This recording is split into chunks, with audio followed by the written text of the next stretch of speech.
Welcome, Susan. So happy to have you here. Well, thank you, Haley, and I am so happy to be here. These are always wonderful summits, and everything Haley puts together has always added so much value.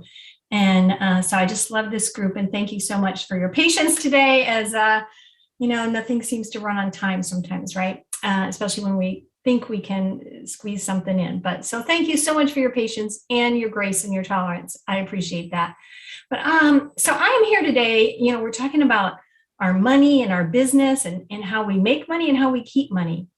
And so I'm going to share my screen with you and talk with you today a little bit about our thought process and our beliefs around money, how that helps or doesn't help our business, what that drives for us, and share screen, one participant.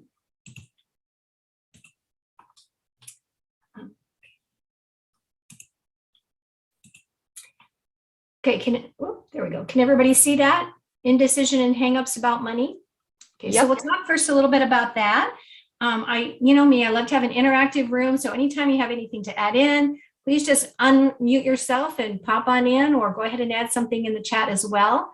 And then we'll talk a little bit about our own styles of our personalities and our styles of communication, how that plays into this.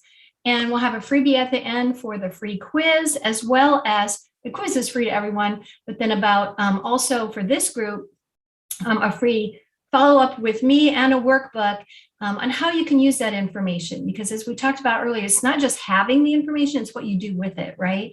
So it's wonderful that we get all this information, all of this information that we receive throughout the summit, and then what do we do with it? So that's the next step from that.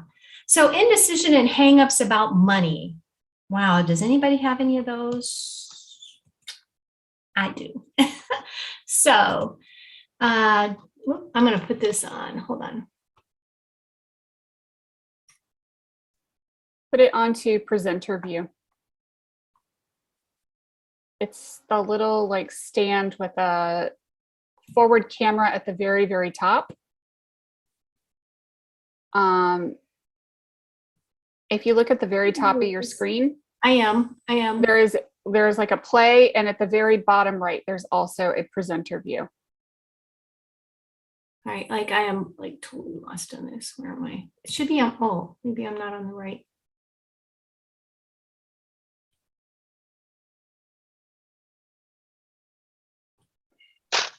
You got a slideshow at the top. The slideshow at the very top. New slide, reuse slides. Across the side. At the very, very top, where it's like a orange top. Right. Yeah. Keep going. Right. Oh, maybe this is in the way. If the Zoom bar is in the way, yes, but there's a little box, almost on top of a cross. I think my Zoom box is in the way. How do I get rid of that? Well, you just have to drag it out of the way. Oh. Or you can hit escape and drag it. Slideshow. That's what I want. Not now. You probably don't want to do a slideshow. Nope. On the bottom right-hand corner of your screen, there is a little monitor with a stand picture.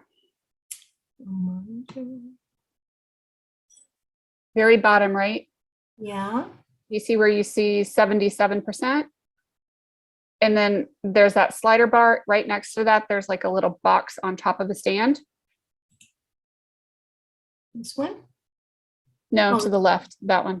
To the left. There we go. Well, thank you for my ineptness here. So, okay, can everybody see that though? Yep. Okay, because it's not showing my video. Okay, so back to reality check. Wow, that was a reality check, right? So what do we do and think when it comes, start my video. Okay, so what do we do and think when it comes to money and when it comes to our thought beliefs about money? People love to tell you what you should and shouldn't want, right? And we had some discussions in that with, Shar talked about that, right? What's the empire that you want to build? What is it you want your business to look like? And there's so many things out there that give us those ideas of what we should look like, what it, all the shoulds that we do with ourselves, right? But we have to know for ourselves, what is it for us? We each have our own unique way of doing things and way of being. And we need to be able to identify that as the first thing. And then we need to be able to stand and live in that, right? And we need to defend those non-truths, those things that maybe people have believed about us or said about us since we were a child, right? So I was the oldest and the only girl and the oldest child in my family. And so there are certain things that go along with that, with being the only child or oldest child and being the only girl, right? There's certain things that go along with the truths about that. And we grow up with that. And then as we get older, we really need to defend those non-truths, those things that really don't fit us anymore. And we often do what is expected of us. I think really as women, I'm just going to at least speak for myself, as women, what is expected of us is so much easier to identify than what we really want and what we need. And it was, I would say, pretty late in my life. I was probably in my 40s or 50s before I really could identify what I wanted, right? Versus what I was doing to help others, to get through the day, to take care of my family, to take care of the business or the office, to do all of those things that are expected of us in the certain roles that we play. And while that can be a really successful way and a way to be successful, I was always known as a person that could get things done, right? Because that's what was expected of me. But it really led me away from knowing what it was that I wanted and that I needed. And so we do that. We do what's expected of us. And then we justify our actions and we justify our status by doing just that, by saying, well, so-and-so needs this, or if I don't do it, it's not going to get done, right? How often do we do that? If I don't do it, it's just not going to get done. And that's just a way to justify what we continue to do. We convince ourselves that we are better and even comfortable where we are right now. And we probably may be comfortable where we're at right now, right? But the comfort zone is the enemy of growth. So if we are in our comfort zone, it's maybe okay to stay there for a little bit because we can celebrate in the comfort zone. If we've just accomplished something new, we can celebrate there for a little bit, but we cannot stay in the comfort zone. Either we're going to choose to get out of it or life itself will throw us out of it, right? And something will happen. And we will not be in our comfort zone forever. If we're there too long, we just become stagnant in our personal lives and in our business lives. So always pushing ourselves just that little bit. So it's not selfish to want more, to do more. That's not selfish. That's just growth, right? So what we really need is give ourselves permission to be great, to be awesome. I think it's Wendy Palmer that says to be shiny, right? Show your noble shiny. And give ourselves permission that it's okay to do that. And it's not only okay, we need to make that what's expected, right? And it's okay. Give ourselves permission to make money. We can make money and still be a good person, right? And we'll talk about that later, some of those self-limiting beliefs that maybe we grew up with or that we've ingrained in ourselves. But be, do, and have what feels right, good, and awesome. So it's okay. That's what we really need. And that's what we need to do. Whatever may be said in praise of poverty, the fact remains that it is not possible to live a really complete or successful life unless one is rich. That comes from The Science of Getting Rich by Wallace Wattles. So what do you think about that? How does that make you feel? Does that make you feel a little bit icky? Does that make you feel, hey, that's really true? Anybody want to jump in and comment on that?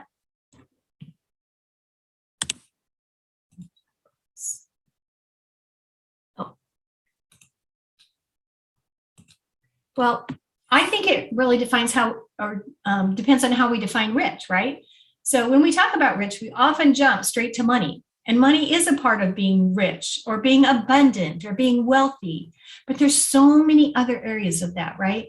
So unless we can define ourselves personally as rich, that we are rich in multiple ways, then I don't think we can live successfully. I don't think that's a successful life. And that's just my opinion. But it is my opinion that, as well as apparently Wallace Wattles, that you can't have this complete life unless you can consider yourself rich. And that means something different for each one of us. So,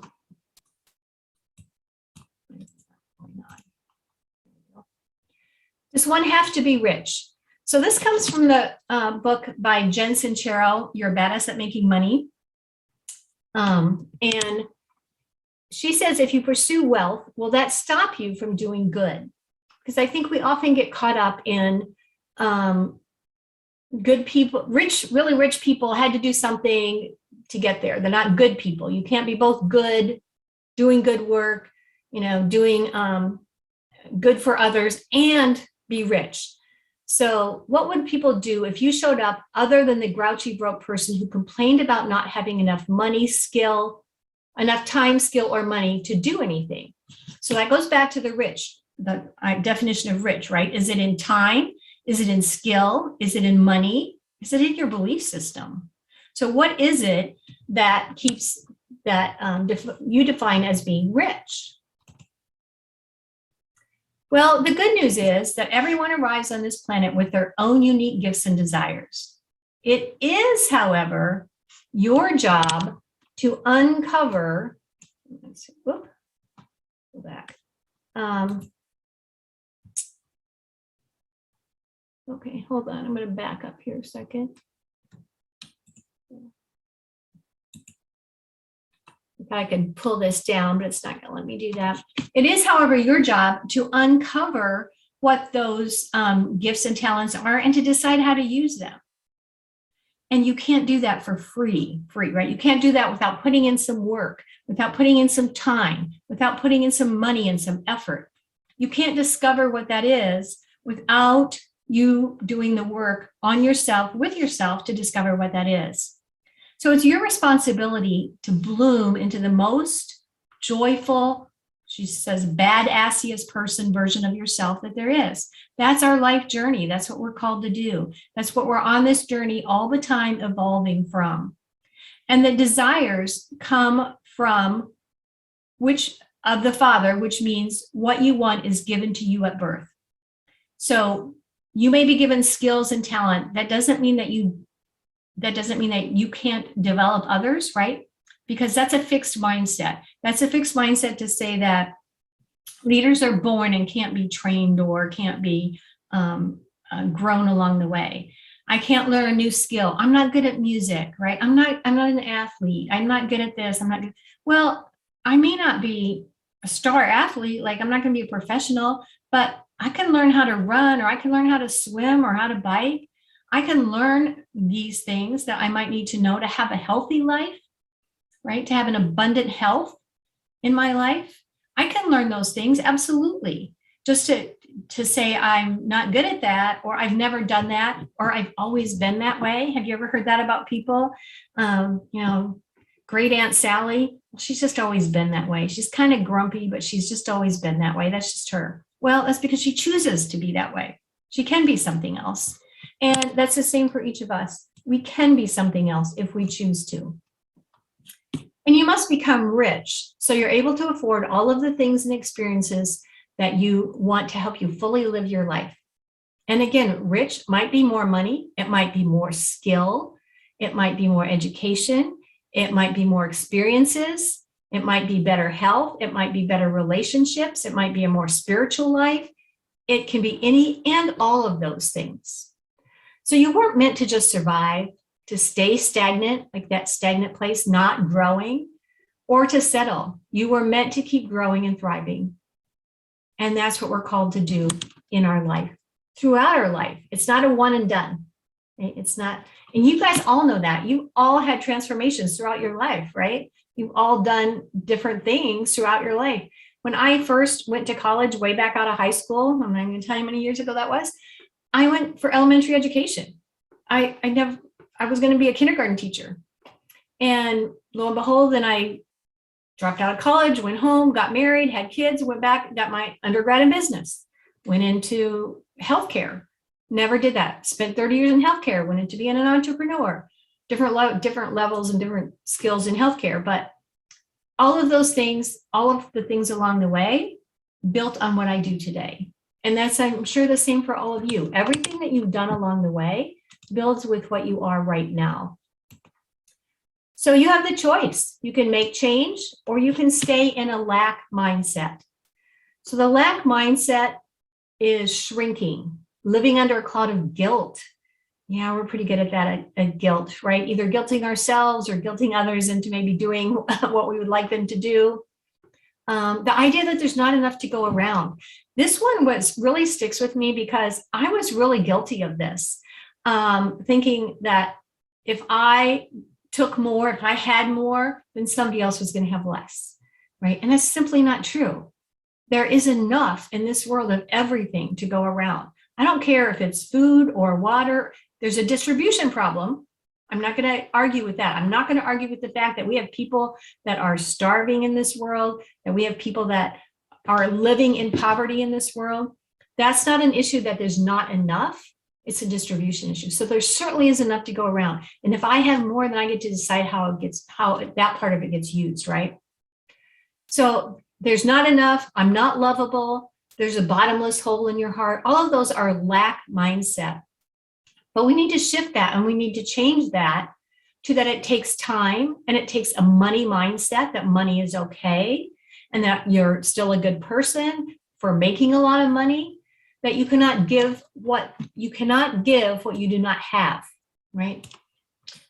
So I think that's always a really good one, that if we want to give, if we want to be charitable and give to different organizations, or we want to start a charitable organization, or we want to be able to support certain causes, we have to be able to do that. And we can't do that if we don't have that to give. So it's really in your nature to help. It's in all of our natures to help, right? That grasping and holding on to things, that doesn't really make us feel good when you stop and think about it. Like when you start feeling that way, I can feel that within myself if I start feeling like I'm grasping onto something or holding on to it. The more secure you feel, the more poised and inspired you are to help. Ooh, does that ring true? It's really true for me.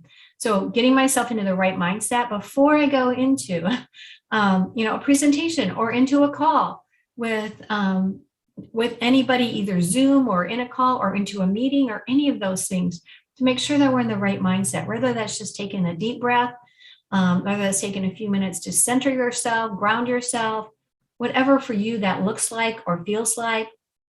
Wearing the right socks. I have my elephant socks on, whatever it takes for you to get into the right mindset. So no explanations, no apologies. Just say it out loud. I love money. So is it okay to say that? Is it okay to feel that way? That I love money.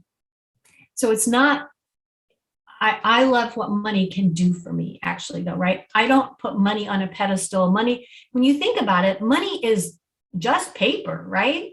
It's not anything more than that. And over the years, over the course of thousands of years, we've used how many different things in the exchange, in the barter system, right? And we still do barter today. There's lots of places we still do barter today.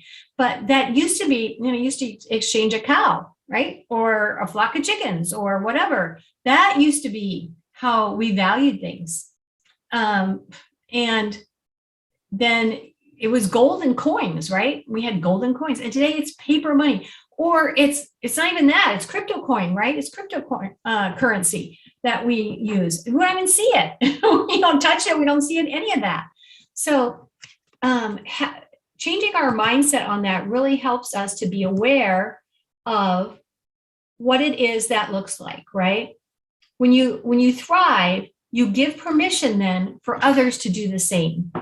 Because if you're in that lack mentality, you can't lead others to a thriving place. You have to be there. Now, they're probably going to have a different path than you, right? They're not going to follow that same path, but you can't be in a lack and a scarcity mindset and think you're going to get others to lead them or to show them a way to be in a growth mindset or in an abundance mindset. So take a deep breath, trust your desires, and know that your quest for wealth is a quest to be more of who you really are, who you're really meant to be, right? So a little action step for you, and you don't have to do this right now because we really don't have time for that. But as a little homework assignment for you, make a list of 10 answers how your being rich will benefit others. So if you were, quote, rich, whatever that means to you, whether you're rich in time, whether you're rich in money, whether you're rich in any resources, when you are rich, how will that benefit others? And approach it from that direction. Approach it that if I have all the money that I want and it's flowing through me, right? Money does not come to us to stay with us. Just like anything else, it doesn't come to us to be stagnant. It flows through us. That's the true definition of abundance. So, man, jumped off of there too quick. So what's next? So I'm going to talk a bit about the quiz that we have as well. And the quiz is totally free. So take the quiz and discover your style. Discover your style of abundance. Discover your style of communication. Are you driven Drew? Are you independent Indy? Are you cautious Cameron? And then share the quiz with anybody. It's totally free. Please feel free to take it.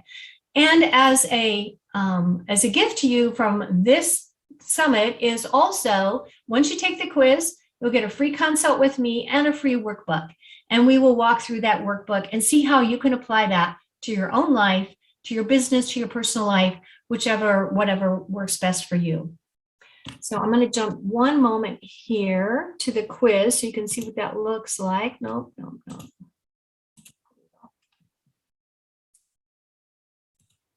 Stop sharing. And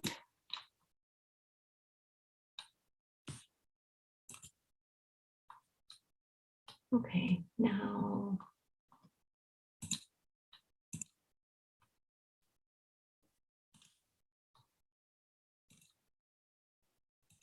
so here is the Abundant Life booklet, and we'll have a workbook that looks just like this, really. And these are, here we go, it's loading. Here is really the compass and the different styles that you might come out with. Now, this is based on the disc, but it's very expanded from that. So there's a lot more, because there's 4 styles of disc. So it's based on that, but it includes additional things as well. Whether you're outgoing, reserved, person-oriented, task-oriented. So think about that. This will identify your own style, right? And how you communicate most effectively. You won't be able to communicate in any of these styles. Nobody is just one of these only, right? But you have an area where you're most comfortable in and where you feel is kind of your fallback, right? So if you're having a bad day, you're going to communicate from that style. When you're having a really good day, you're probably in that style, right? But you can move around and you're going to be able to communicate from any of those styles. And for some people, it's easier than others, but knowing it and recognizing really helps to make it easier. And the other thing this will do is help you with your clients, right? Or those that you want to be on your team. If you're looking for team members, it can help you with that. And it helps in different ways. So again, anybody can take this for free. You can have any of your people take it. And then if you're looking at a client and you are wanting to know what a style they are, and you will get the results of this if you were a member of the Facebook or of the Facebook community, the membership of that, but you know where to meet them at, right? And so for my own, I use this a couple of ways. It helps people figure out what it is that I offer that's going to best serve them. And then it helps me figure out how to best meet them where they are at, right? So if I know somebody who's person driven, right, over on the right-hand side, I know that this person likes stories and likes to talk about experiences. And so that's how I would approach them, because that's how they're going to learn best. If they're task oriented, they're much more likely to be driven by data, and they want to know how many people have benefited from this, or like in the case of Haley, how many scams have you prevented, or have people, has this helped out? They want to know data. So it's just learning to meet people where they're at and how you can best serve them. Because when you do that, you are much more quickly going to get to a positive outcome, right? Than if you are having to work through that. Now, you would get through this in time anyway, right? Because that's what you do. You talk with people, you get through this, you figure this out. But if you can have that from the beginning, from the get-go, and figure that out and save that time, you are going to get to a better outcome, and you're going to get there faster. So I'm going to stop sharing. And what kind of questions, what kind of comments, anything come to mind for you?